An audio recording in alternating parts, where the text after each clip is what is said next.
Good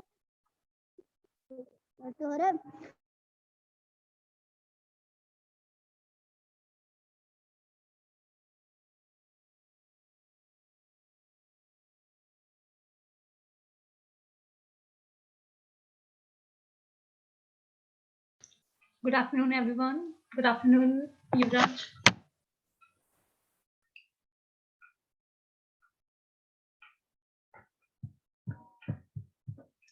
सबको voice clear है मेरी?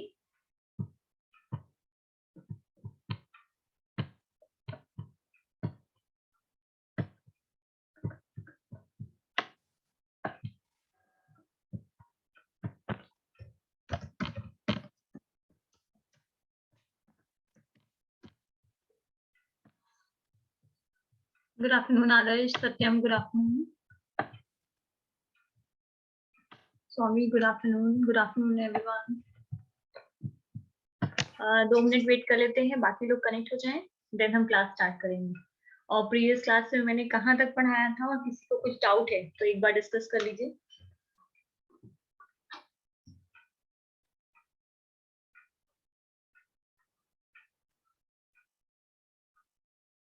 Good afternoon Ashmita.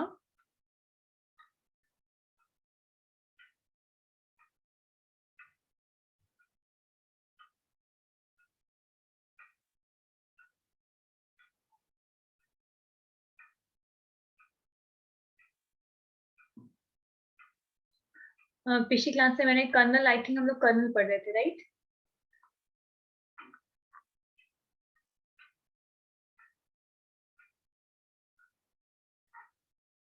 Voice clear है सबको? रिप्लाई नहीं आ रहे हैं मुझे।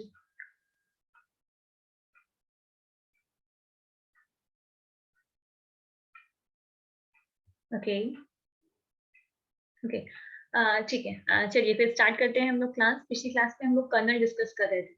कर्नल के बारे में हमने पढ़ा था कि ऑपरेटिंग सिस्टम में हमारे जो मेन वर्क करता है, दैट मीन्स ऑपरेटिंग सिस्टम का जो भी मेन पार्ट होता है उसको हम क्या कहते हैं? उसको हम कर्नल नाम देते हैं, राइट? यही पढ़ रहे थे ना?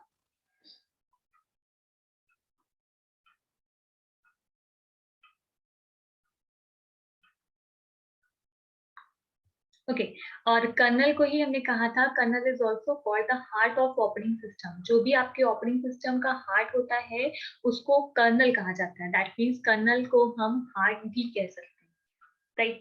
अब आपसे कहा गया था कि मैंने आपसे कहा था कि जो भी कर्नल हम पढ़ रहे हैं वो कर्नल दो तरीके से होते हैं। सबसे पहला जो कर्नल हम लोगों ने पढ़ा था that is called the monolithic kernel. पहले कर्नल का नाम था monolithic kernel and the second kernel is called micro kernel. यही दो कर्नल हम लोगों ने पिछली क्लास में डिस्कस किए थे, बट मैंने इनकी वर्किंग, इनके बारे में आपको कुछ भी नहीं बताया था। हमने सिर्फ इतना सा डिस्कस किया था कि कर्नल को दो कैटेगरी में डिवाइड किया गया। तो अगर हमें कर्नल की वर्किंग को पढ़ना है कि कर्नल कैसे, कर्नल को दो तरह से डिवाइड किया गया है, तो कर्नल को दो तरह से डिवाइड करने के लिए हम एक सिनेरियो में जाते हैं। दैट मीन्स हम एक कॉन्सेप्ट जाते हैं और वहां पे चेक करते हैं कि कैसे कर्नल को दो पार्ट में डिवाइड किया गया। अगर मैं आपसे कहूँ कि अगर हमें आपके अपने सिस्टम में कोई भी काम करना है, हमें अपने सिस्टम में सॉन्ग प्ले करना है या फिर हमें अपने सिस्टम में प्रिंट आउट करना है या फिर कोई भी बेसिक काम करना है, तो हमें पता है अगर हम अपने सिस्टम में कोई भी काम हमें करना है तो हम सिस्टम में सिर्फ और सिर्फ कहाँ तक वर्क कर सकते हैं? हम सिस्टम में सिर्फ और सिर्फ एप्लीकेशन तक जा सकते हैं। एप्लीकेशन का मतलब अगर मुझे कुछ भी डॉक्यूमेंट्स वगैरह बनाना है या कोई भी काम करना है तो हमारी लिमिट कहाँ तक है? हम एमएस ऑफिस ओपन करके काम कर सकते हैं। अगर हमें ब्राउजर में कुछ भी सर्च वगैरह करना है तो हम ब्राउजर ओपन कर सकते हैं। अगर मान लीजिए हमें सॉन्ग प्ले करना है तो जहाँ पे जो भी सॉन्ग के लिए हमारे पास है, वीएलसी मीडिया यूज करना है, वीएलसी मीडिया यूज करते हैं, या जो भी एप्लीकेशन हमें सॉन्ग के लिए दिया गया है हम वहां तक काम कर सकते हैं। दैट मीन्स हमारी लिमिटेशन एप्लीकेशन तक है, हम एप्लीकेशन तक काम कर सकते हैं। तो अगर मान लीजिए यूजर को कोई सॉन्ग प्ले कराना था तो यूजर ने क्या किया? यूजर ने सॉन्ग वाले एप्लीकेशन को ओपन किया। उसने मान लीजिए जो भी, अगर मान लीजिए उसको जियो सावन में कराना था या किसी में भी कराना था तो उसने सॉन्ग वाली एप्लीकेशन को ओपन कर दिया। यस, ओपन करने के बाद उसने सॉन्ग सेलेक्ट कर लिया। सॉन्ग सेलेक्ट करने के बाद उसने क्या किया? उसने प्ले वाले बटन को प्रेस कर दिया।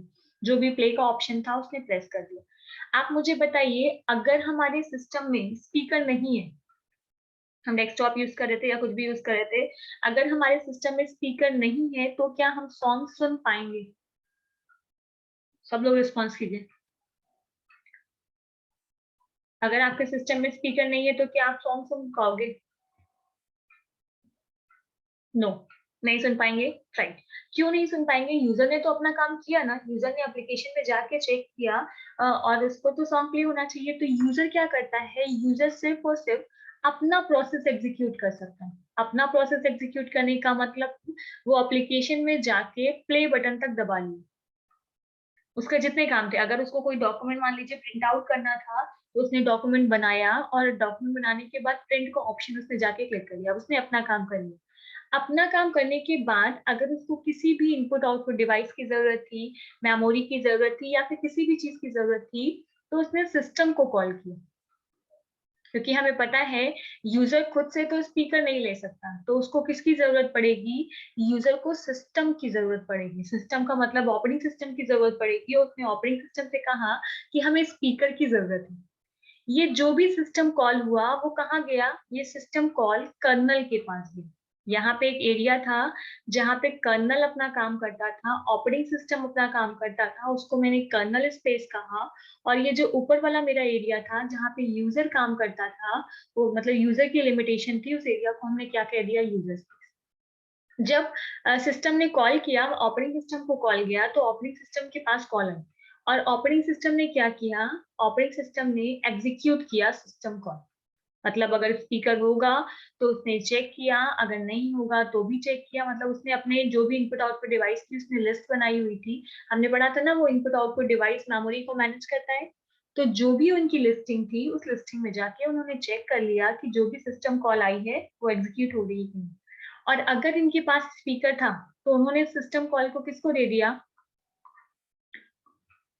यूजर को दे दिया, और यूजर को सॉन्ग प्ले नहीं हुआ, रिटर्न सिस्टम कॉल। और ऐसे आपको आउटपुट मिल गया और आपने सॉन्ग को प्ले कर दिया। अगेन समझिएगा, हमारे सिस्टम में हमने दो पार्ट बनाया। एक पार्ट को हमने कहा यूजर स्पेस, ये यूजर स्पेस है जहाँ पे यूजर काम करता है। और दूसरे पार्ट को हमने कहा कि यहाँ पे हमने कहा यहाँ पे ऑपरेटिंग सिस्टम काम करता है, that's why it is called the kernel space. सबसे पहला काम हुआ कि यूजर ने एप्लीकेशन ओपन किया, वहां पे जो भी प्रोसेसिंग थी उसने प्रोसेस किया और यूजर प्रोसेस को एग्जीक्यूट कर दिया। दैट मीन्स उसने प्ले बटन तक दबा दिया। इसके बाद जब यूजर प्रोसेस एग्जीक्यूट हुआ तो उसको इनपुट आउटपुट डिवाइस की जरूरत थी या फिर किसी भी चीज की जरूरत थी, तो उसने ऑपरेटिंग सिस्टम को कॉल किया। कॉल करने का मतलब कॉल लगाना नहीं होता है। कॉल करने का मतलब है उसने नोटिस भेजा, जो भी किया, जैसे भी उसको मांगने की एल्गोरिथम थी उसने वो सेट किया। तो उसने सिस्टम कॉल किया। अब ये रिक्वेस्ट किसके पास गई? ये रिक्वेस्ट गई आपकी ऑपरेटिंग सिस्टम के पास। ऑपरेटिंग सिस्टम ने चेक किया कि उसके पास डिवाइसेस अवेलेबल है कि नहीं। अगर उसके पास डिवाइसेस अवेलेबल थी तो उसने रिस्पांस दे दिया, नहीं अवेलेबल थी तो भी उसने क्या दे दिया? रिस्पांस दे दिया। और यहाँ से यूजर्स को सॉन्ग प्ले हो गया, स्पीकर पे सॉन्ग बजने लगा। ये पूरी प्रोसेसिंग है। अब एक क्वेश्चन आया कि सीपीयू को कैसे पता चलेगा कि कौन काम कर रहा है? ये तो कंफर्म है कि हमारी प्रोसेसिंग करने का काम कौन करता है? सीपीयू, ये सबको पता है। तो सीपीयू को कैसे समझ में आया कि यूजर अपना काम कर रहा है कि ऑपरेटिंग सिस्टम काम कर रहा है? सीपीयू के लिए, दोनों के लिए कुछ वर्क अलग होगा। तो सीपीयू को आइडेंटिफाई करने के लिए कि कौन काम कर रहा है, यहाँ पे एक मॉड बिट रखी गई और कहा गया जब भी मॉड बिट की वैल्यू 1 होगी तो यूजर काम कर रहा होगा। मॉड बिट मतलब कोई भी वेरिएबल बना के वैल्यू को रख दिया गया। और कहा गया जब मॉड बिट की वैल्यू 0 होगी मतलब सीपीयू समझ जाएगा कि कौन काम कर रहा है, कर्नल काम कर रहा है। मतलब जब रिक्वेस्ट यहाँ से यहाँ आई, जब भी रिक्वेस्ट आ रही है तो रिक्वेस्ट मॉड बिट को चेंज करते हुए आ रही है। मॉड बिट को क्या बनाते हुए आ रही है? 0, क्योंकि आ रही है कहाँ पे? कर्नल वाले पोर्शन में आ रही है। और जब भी कर्नल वाले पोर्शन से वापस जा रही है तो उसने क्या कर दिया? उसने मॉड बिट की वैल्यू को 1 बना दिया। दैट मीन्स कर्नल समझ जाएगा कि कब कौन काम कर रहा है, कब यूजर अपना काम परफॉर्म कर रहा है और कब कर्नल अपना काम परफॉर्म कर रहा है। ये इंटरनल प्रोसेसिंग होती है सिस्टम में। तो मुझे बताइए, यहाँ तक क्लियर है? इसमें किसी को कोई दिक्कत?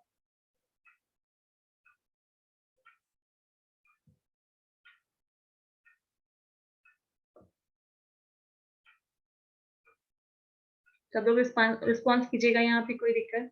Okay, Swami Pandey, no problem.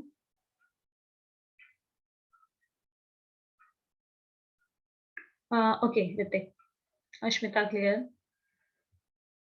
Right, तो पहले तो हेडिंग डाल लीजिएगा user space and kernel space.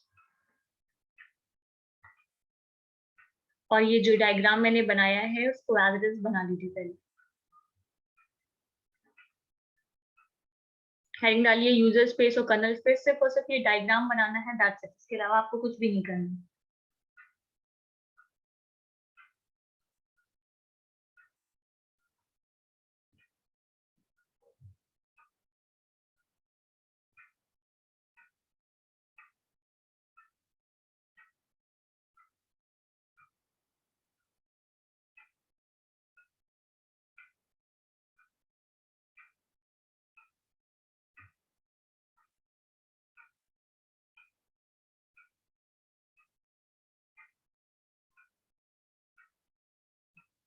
Saumya, हम लोगों को कोड वगैरह कुछ भी नहीं यूज करना है। मतलब मैं आपको बता रही हूँ कि अंदर वर्किंग कैसे चलती होगी सिस्टम की। सौमी, यहाँ पे हमें कोई भी कोड या कुछ भी बनाना नहीं है, आपको सिर्फ ये लिखना है, दैट्स इट। मैं यहाँ पे प्रोग्रामिंग नहीं आपको बताने जा रही, मैं सिर्फ आपको वर्किंग समझा रही हूँ कि एक्चुअली यहाँ पे क्या होता है। ओके। ओके ऋतिक, देखो मैं फिर से एक बार एक्सप्लेन कर दे रही हूँ कि सबसे पहला जो आपका काम होता है, आपको जो भी, अगर आप सिस्टम पे ओपन किए हो और वैसे आप सिस्टम पे काम कर रहे हो, अगर आप सिस्टम पे काम कर रहे हो और मैंने कहा कि अगर आपको एमएस ऑफिस में कोई भी डॉक्यूमेंट बनाना था, तो आपने क्या किया, आपने सबसे पहले एमएस ऑफिस को ओपन किया। राइट, ये एमएस ऑफिस की मान लीजिए विंडो आ गई। अब आपको यहाँ पे जो भी डॉक्यूमेंट लिखना था, आपको जो भी वर्किंग करनी थी, आपने उसको किया। अब मैंने आपसे कहा, हाँ राइट स्वामी, मैंने आपसे कहा कि आपको इसका प्रिंट आउट करना था, तो प्रिंट आउट करने के लिए एक प्रिंट नाम का ऑप्शन था, या फिर कंट्रोल+P आपने प्रेस कर दिया। कितना काम आपने किया, आपने ये सारे काम कहाँ किए, सिस्टम में किए। ओके। अब इतना करने के बाद जब तक हमारे सिस्टम में प्रिंटर नहीं मिलेगा, मतलब अगर हमने प्रिंट किया, तो प्रिंट करने का मतलब है हमें किसकी नीड है, हमें प्रिंटर की नीड है। अगर हमें प्रिंटर मिल जाएगा तो हमारा काम हो जाएगा। तो हमने क्या किया, प्रिंटर हमें पता है this is input output device, तो इनपुट आउटपुट डिवाइस हमें कौन देता है, ऑपरेटिंग सिस्टम। तो इतना करने के बाद इंटरनली रिक्वेस्ट हुई किससे, ऑपरेटिंग सिस्टम से। ऑपरेटिंग सिस्टम से हमने किसके लिए रिक्वेस्ट किया, प्रिंटर के लिए। अब जो भी रिक्वेस्ट आपने किया है वो प्रोसेस्ड होगी। प्रोसेस्ड होने का मतलब उसको एग्जीक्यूट किया किसने, ऑपरेटिंग सिस्टम ने। मतलब ऑपरेटिंग सिस्टम ने चेक किया कि प्रिंटर है कि नहीं सिस्टम में, अगर सिस्टम में प्रिंटर कनेक्टेड है तो जो भी प्रिंटर कनेक्टेड है वो वर्किंग में है कि नहीं, कोई और यूज तो नहीं किया। मतलब जो भी उनका काम था ऑपरेटिंग सिस्टम ने उसको पूरा चेक किया। राइट, जब ये ऑपरेटिंग सिस्टम ने इसको पूरा चेक किया, तो चेक करने के बाद मतलब जो भी रिक्वेस्ट आपकी प्रोसेस थी, उसने क्या किया, उसने रिस्पॉन्स दिया। किसको रिस्पॉन्स दिया, ये रिस्पॉन्स दिया गया जिसने रिक्वेस्ट की थी। और रिक्वेस्ट किसने की थी, यूजर ने की थी। राइट, यूजर की तरफ से रिक्वेस्ट आई थी, तो ये जो भी चीजें थी उसको क्या कर दिया गया, उसने रिस्पॉन्स दे दिया। और रिस्पॉन्स देने के बाद आपका पूरा काम क्या हो गया, हो गया। मतलब मैंने आपसे कहा जहां जहां पे यूजर काम कर रहा था, यहाँ तक का काम यूजर ने किया, तो इस प्लेस को हम यूजर स्पेस कहते हैं। इस पूरे स्पेस को हमने यूजर का नाम दे दिया। और जहां पे कर्नल काम कर रहा है उस स्पेस को मैंने क्या नाम दे दिया, कर्नल नाम दे दिया। इज इट क्लियर, अभी किसी को डाउट? और प्लीज आप लोग रिस्पॉन्स कीजिए, रिस्पॉन्स कीजिए तभी आपको समझ में आएगा। यस नो, कुछ तो बताना होगा आपको। Okay Saumi clear, Hrithik clear, good. ठीक, अब हमने आपसे कहा कि हमें दो तरह के कर्नल दिए जाते थे, एक मोनोलिथिक कर्नल और एक माइक्रो कर्नल। राइट, अब मोनोलिथिक और माइक्रो कर्नल अगर आपको दो अलग अलग दिए गए हैं, तो इनके बारे में हम यहीं से जानते हैं। मैंने आपसे कहा, अच्छा मुझे बताइए, अगर आपको, आप कॉलेज आए हो और कॉलेज में आपको मुझसे काम है, तो आप अरुण सर के पास गए और अरुण सर ने मुझे कॉल किया, आपने कहा कि आपको दीक्षा मैम से मिलना था। तो अरुण सर ने क्या किया, अरुण सर ने मुझे कॉल किया, मैं घर पे थी। फिर उन्होंने कॉल करके मुझसे कहा कि मैम एक फ्रेंड को आपसे काम है, आपको आना पड़ेगा। तो यूजर स्पेस मतलब आप गए और आप अरुण सर, मतलब आप वहाँ ऑपरेटिंग सिस्टम से आपने रिक्वेस्ट किया, आपने अपना वहां पे काम किया और आपने अरुण सर से रिक्वेस्ट किया कि मुझे मैम से काम है। अब मैं अपने घर पे हूँ, तो मुझे घर से कॉलेज आने में समय लगेगा, यस और नो? लगेगा मुझे घर से कॉलेज आने में समय, और उतनी देर आपको क्या करना पड़ेगा, मतलब आपको थोड़ा वेट करना पड़ेगा मुझसे मिलने। ये पहला तरीका था, राइट। बट अगर आप कॉलेज में आए और मैं आपको कॉलेज में ही मिल गई, आप अरुण सर के ऑफिस में आए और मैं अरुण सर के ऑफिस में ही अवेलेबल हूँ, तो क्या आपको वेट करना पड़ेगा मुझसे मिलने के लिए? यस और नो?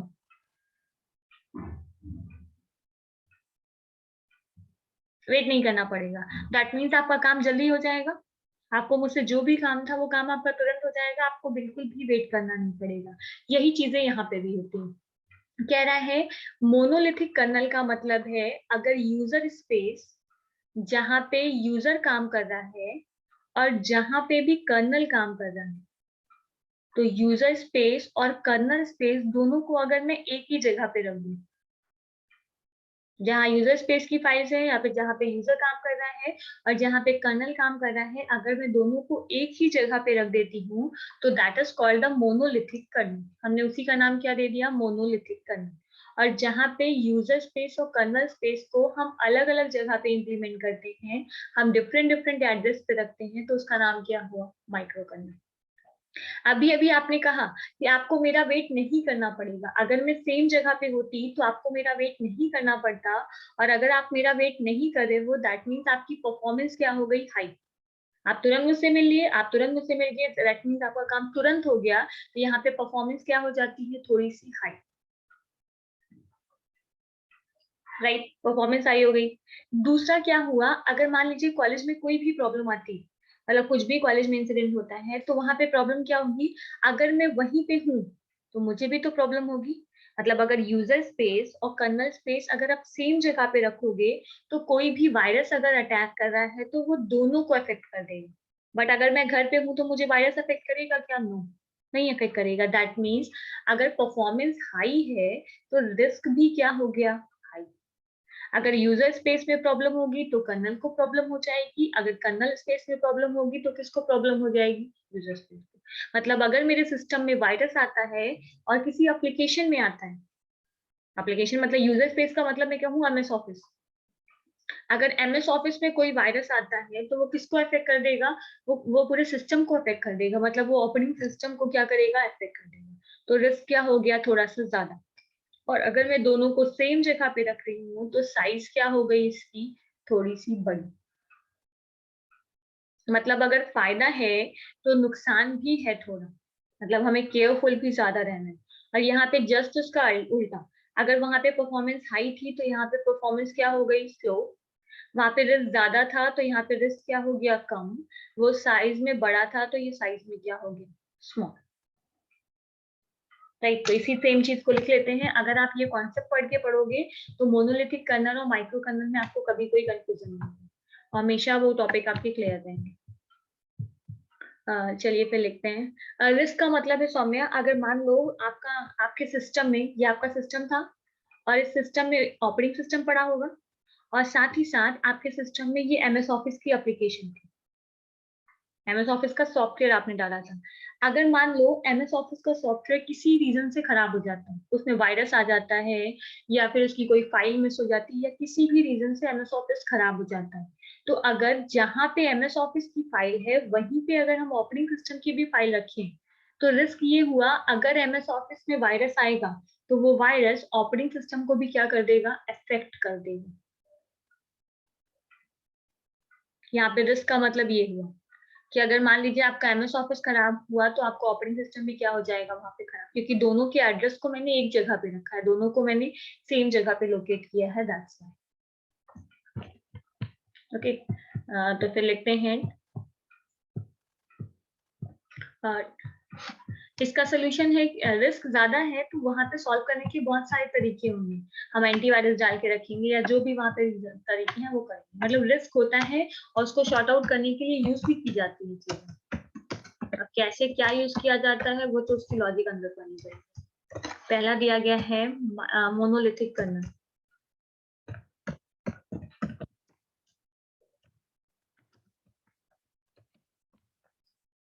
मोनोलिथिक कर्नल में लिखिएगा user space and kernel space both are implemented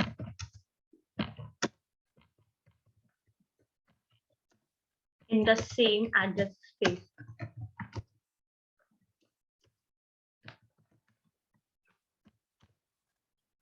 next point दिया गया है high risk high performance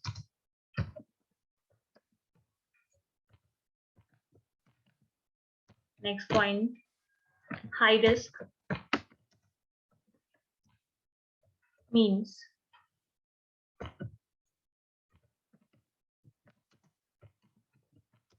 if any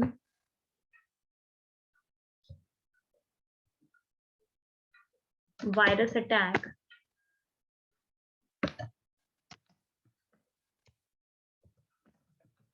then the whole system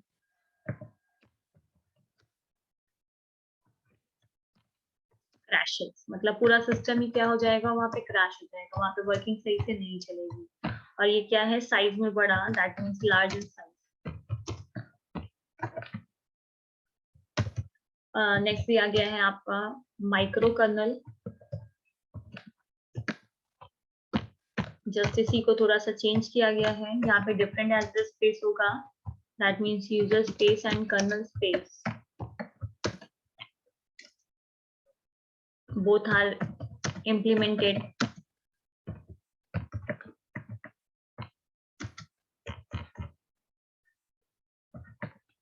in different address space.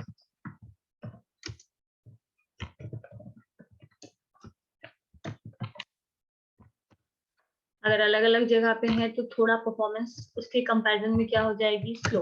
इसलिए स्लो हो जाएगी क्योंकि थोड़ा वेट करना पड़ेगा. स्लो परफॉर्मेंस, रिस्क भी थोड़ा सा क्या होगा, लो, और small in size as compare to the micro colonel.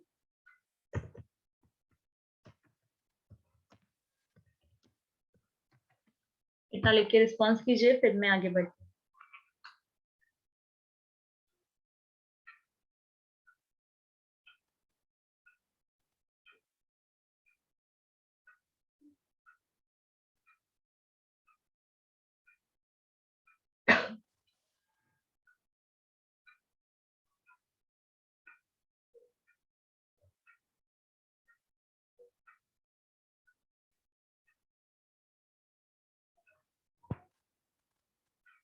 Okay, Satyam done.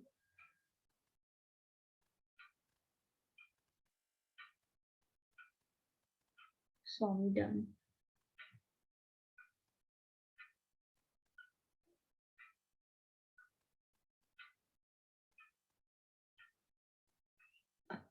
Mahesh, Anjali, Yuvraj done.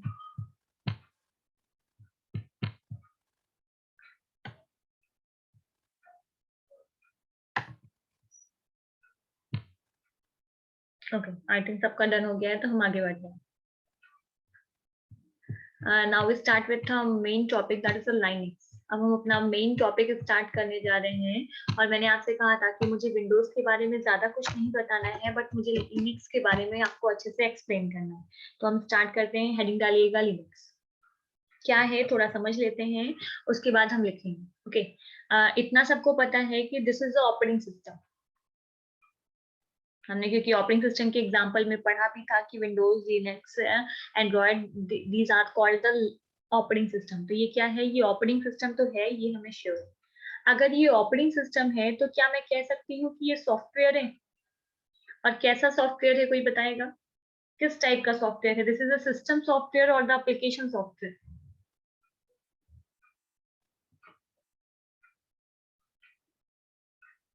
Right Swami, Anjali right, Hrithik right, Sushil right. Right. अगर ये हमने ऑपरेटिंग सिस्टम के बारे में पढ़ा था कि जो भी ऑपरेटिंग सिस्टम है वो ऑपरेटिंग सिस्टम कैसा सॉफ्टवेयर होता है, this is a system software. तो 2 पॉइंट तो हमें क्लियर हो गया कि अगर हम लिनक्स को ऑपरेटिंग सिस्टम कह रहे हैं तो ऑपरेटिंग सिस्टम होने के साथ साथ ये कैसा सॉफ्टवेयर है, this is also called the system software. हम इसको क्या कहते हैं, सिस्टम सॉफ्टवेयर कहते हैं. मोस्ट इंपॉर्टेंट पॉइंट जो पूछा जाता है, लिनक्स क्या होता है? Linux is free operating system. Free होने का मतलब क्या है यहाँ पे? फ्री होने का मतलब है कि अगर आप इसको डाउनलोड करना चाहते हो तो डाउनलोड करने के लिए आपको कोई भी पैसा देने की जरूरत नहीं है, आप उसको डाउनलोड कर सकते हो। अब आपके मन में क्वेश्चन आया कि ठीक है, आप कह रहे हो कि आप इसको डाउनलोड कर सकते हो, तो हम डाउनलोड तो विंडोज को भी कर सकते हैं। अगर आप विंडोज का भी सॉफ्टवेयर डालोगे सिस्टम गूगल पे, तो आपको विंडोज भी आ जाएगा और आपने वहां पे कोई भी पैसा पे नहीं किया तो भी वहां पे आपको विंडोज आराम से मिल जाएगा। दैट मीन्स आप विंडोज को डाउनलोड कर सकते हो। बट यहाँ पे फ्री होने का मतलब है कि अगर मैं कह रही हूँ कि ये फ्री है, तो फ्री में आपको इसका लाइसेंस मिल जाएगा। मतलब अगर आप कोई भी ऑपरेटिंग सिस्टम इंस्टॉल करते हो तो हर ऑपरेटिंग सिस्टम का अपना अपना लाइसेंस होता है। आप विंडोज इंस्टॉल तो कर लोगे, बट जो भी आप विंडोज इंस्टॉल करोगे वो क्या होगा? वो कॉपी वर्जन होगा, और it is also called a pirated copy. वो पायरेटेड कॉपी आपको मिलेगा, वो ओरिजिनल आपको नहीं मिलेगा, मतलब आपको उसका एग्जैक्ट लाइसेंस नहीं मिलेगा। बट अगर आपको लाइनक्स को इंस्टॉल करना है तो आप जब भी उसको डाउनलोड करोगे तो जो आप यूज कर रहे हो अपने सिस्टम में, आपको उसका लाइसेंस भी मिलेगा, वो भी free of cost. That is the meaning of free operating system. Free होने के साथ साथ लाइसेंस होने का फायदा ये है बेटा कि अगर आप लाइसेंस वर्जन यूज कर रहे हो तो आपको उसके सारे फीचर्स मिलेंगे, सब कुछ मिलेगा आपको वहां पे। कोई भी चीज है, अगर आप बिना लाइसेंस के यूज करते हो तो फिर वो सही कैसे हुई? वो सही तो नहीं हुई ना। अगर आप उसको लाइसेंस वर्जन में लेके यूज कर रहे हो तब तो वो सही हुई, राइट। और फ्री होने के साथ साथ हमें ये भी कहा गया है कि जो भी लाइनेक्स आप यूज कर रहे हो वो ओपन सोर्स कोड है। अब सोर्स कोड क्या होता है, पहले तो ये पता चले कि सोर्स कोड क्या है। जब सोर्स कोड पता चलेगा तब तो ओपन का मतलब पता होगा। तो बताइए what is source code? Source code क्या होता है?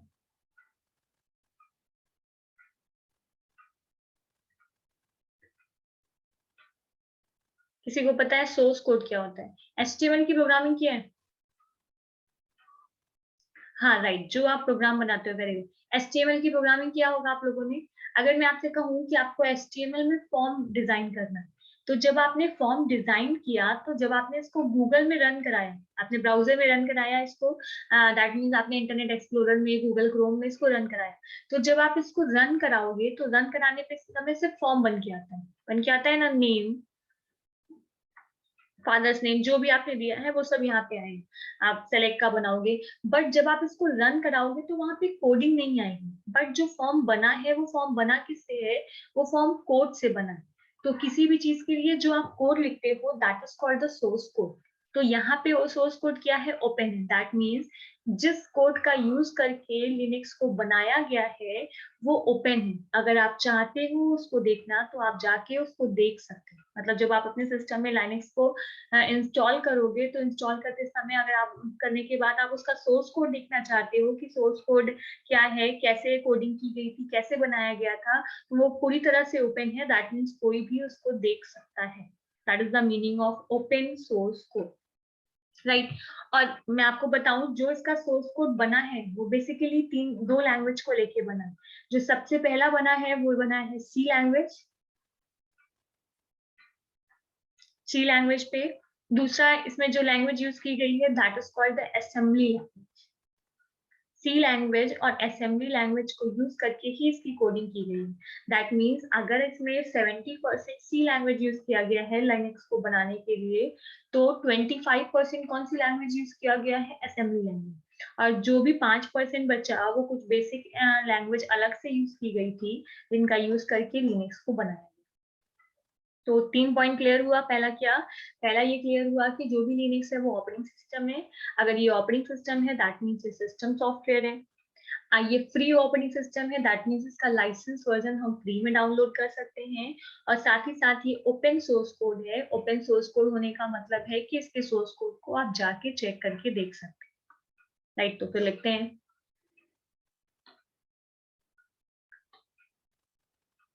पॉइंट वाइज करके लिखेंगे। सबसे पहला point, Linux is operating system.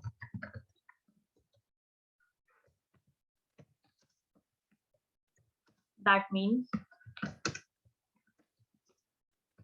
it is a system software.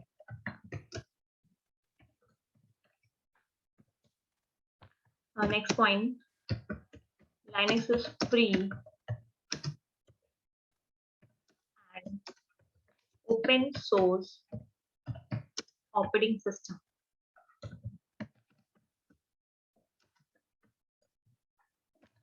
Free और ओपन सोर्स ऑपरेटिंग सिस्टम होता है रिटन बाय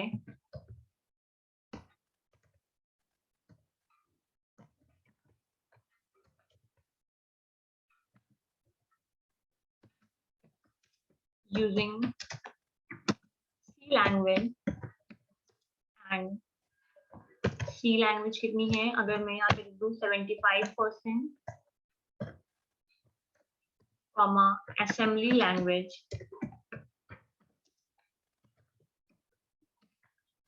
असेंबली लैंग्वेज मान लीजिए उसमें 25% है, जस्ट मैं रेशियो बता रही हूँ, एग्जैक्टली इतना ही नहीं हो जरूरी नहीं, and some other language.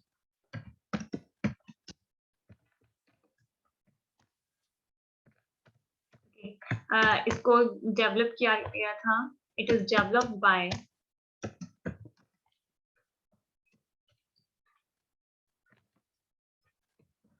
Lines Torvald, एक साइंटिस्ट थे जिनका नाम था लाइनस टोरवाल्ड, उन्होंने इसको डेवलप किया था इन 1991।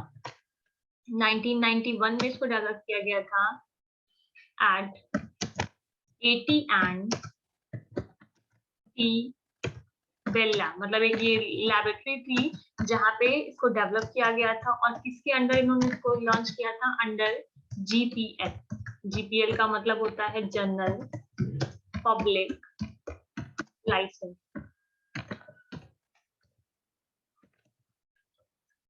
तो इस पूछा जाता है लाइनक्स को किसने डेवलप किया था, तो Linux develop by the Linus Torvald. 1991 में इसको डेवलप किया गया था, कहाँ किया गया था, AT&T लैब में किया गया था, किसके under, under the GPL, that mean GPL general public license के अंदर इसको लॉन्च किया गया था या फिर इसको डेवलप किया गया था।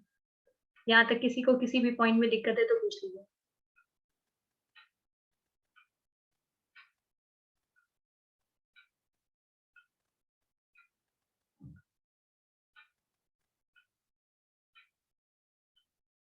लिख के रिस्पॉन्स कीजिएगा सब लोग।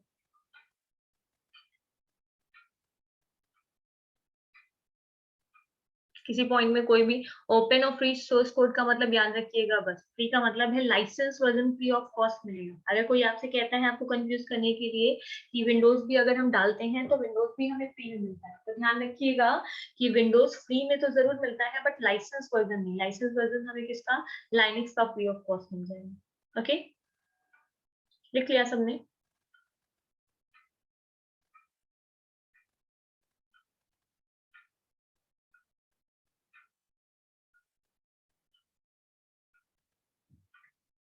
ओके ना, ओके ठीक है, सबने लिख लिया। तो फिर आज की क्लास में इतनी रखती हूँ, नेक्स्ट क्लास में हम लोग इसके आगे कंटिन्यू करेंगे, ठीक है? अभी स्टार्ट करूंगी तो टॉपिक खत्म नहीं होगा, बीच में रह जाएगा, दैट्स व्हाई फिर नेक्स्ट क्लास में हम लोग उसको कंप्लीट किया जाएगा। Any problem?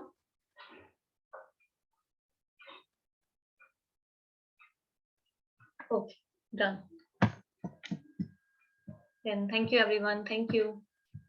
और जो प्रीवियस क्लास में किसी की अगर क्लास छूटी है तो यूट्यूब में वीडियो अपलोड कर दिया है मैंने, अरुदान टेक में जाइएगा, वहां पे वीडियोस पड़ा हुआ है 12 से 1 TTS ऑपरेटिंग सिस्टम नाम से, तो वहां पे जाके आप प्रीवियस क्लास को देख भी सकते हैं। आपकी रोज की क्लास वहीं पे अपलोड हो जाएगी।